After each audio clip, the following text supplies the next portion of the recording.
Start. Okay, good. Good evening. My name is Kokaliong, number ID EB20023. And my name is Nur Alia Batrisha.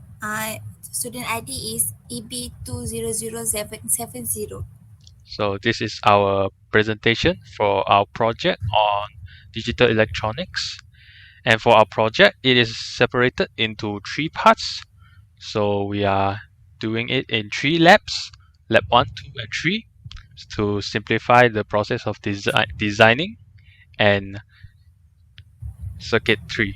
So first, we are going to talk about lab 1, decoder. So this lab 1 is about a two combinational circuit. So first, it is a decoder, and it has two inputs, which is A and B here. So it outputs to four states. So there are states 1, 2, 3, and 4. Each state control different lights. So from the truth table, we know that the equations for each state is here, and according to this equations, we design this circuit. So from the simulations, we know that our calculations is correct. So 0, 0, state 1, 0, 1, state 2, 0, 1, 0, state 3, 1, 1, state 4. Next. Okay, the second one is encoder. We use 4/6 encoder, which is four input state, which is from 1.1 and six output lights. Okay, then based on the truth table, we get the equation. MR is on when states 3 and 4 on. And SR is on when states 1 and 2 is on. We can use OR gates, and then okay, so this is our circuit, and then the simulation, based on the simulation, we got correct. Okay, next is combination from decoder and encoder. We use two inputs, which is A and B, and then we have six output lights. Output lights we use is the MR, MY, MG, SR, SY, and SG. Okay, so based on the combination simulation, we got the correct result.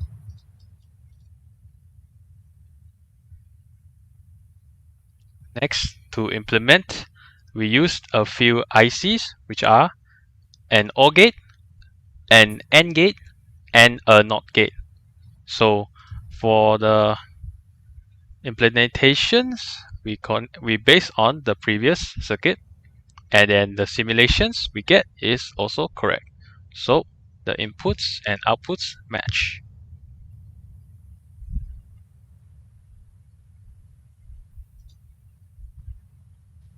Okay, next is lab 2, which is we do timing circuit.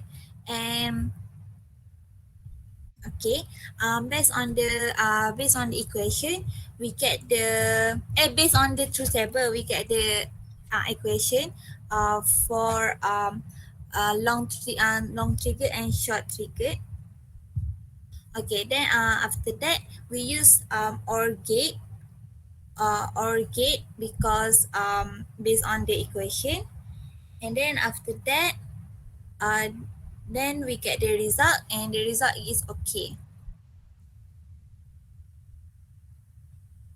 This is the combination lab with the lab 1.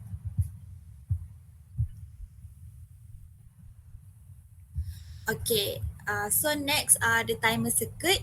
For the timer circuit, when long trigger is on, long timer we also activate for 25 seconds.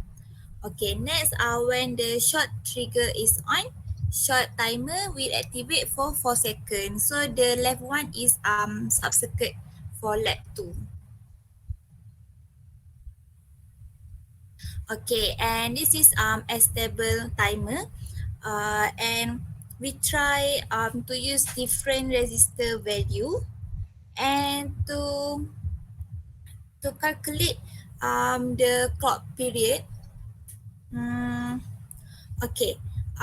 We put one timing pin on the first PGT and another timing pin on the next PGT to get the clock period.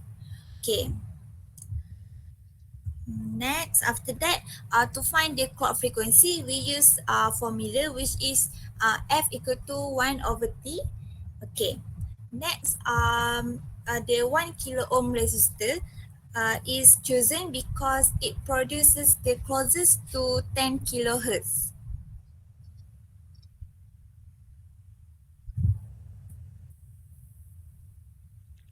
So to implement the timers into the lab 1, we're using the circuits. So the trigger circuit is connected directly to the states from lab 1, and then the simulations shows that it is correct and is running. For our lab 3 is the sequential circuit. For the sequential circuit, we use this truth table. We know that the timer circuit only change when the timer inputs and outputs an not signal. So when the signal from the timer is 1, it will not change states, but when the signal from the timer changes to 0, it will change the states. So from the truth table, we know that we get this equation, and by using K-maps, we can simplify the equations for D1 to this and D0 to this. For the sequential circuit, we are going to be using a D flip-flop, and based on the previous truth table and equations, we get this circuit. So we used two NOT gates to invert the signals, and we used an 3 AND input circuit. We use a 3 input AND gate, 4 and 2 input AND gates, and a few OR gates, each connecting to the D flip-flop. And the D flip-flops are connected to a 10 kHz clock. After implementing the sequential circuit, we used a few ICs, a NOT IC, an OIC, a 2 input AND IC, and a 3 input AND IC. After that, we use, by connecting it to a D flip-flop, we connect the A-stable timer from lab 2, which produces 10 kHz signal, to the D flip-flop, so that the D flip-flop can update the states. Finally, we will talk about the whole project combined together. So this is the whole circuit when combined. Here is the combinational logic circuit. Here is the timer circuit. And here is the sequential circuit. So we will run it first so that we can see these changes. So we can see the long trigger is activated because it is the correct state. And when the state change to this state 2, short trigger is triggered, and the sequential counter is count up. So to connect the combinational circuit to the whole circuit, first the long trigger is connected to the trigger pin on the long timer, and then the short trigger is connected to the short timer's trigger pin. Next. Next, we combine like 2 to 3, a long timer and short timer to input of sequential circuit. Okay. Next, 10 kilohertz stable timer to the flip flop to update the state regularly. Now, as you can see, it is in states 1, 0. So it is supposed to be stage 3, and it is stage 3, side green and main red.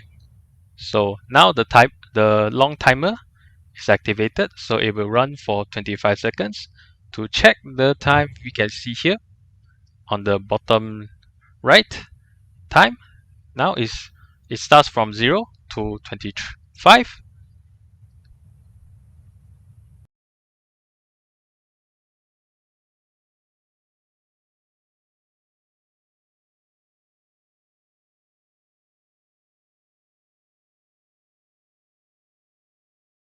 Okay, so the short trigger will activate short timer for 4 second. Then the light will change state. And then after 4 seconds, it will trigger the long trigger, and then the long timer will activate, changing the sequential circuit, and then the lights will change back to 0, 0.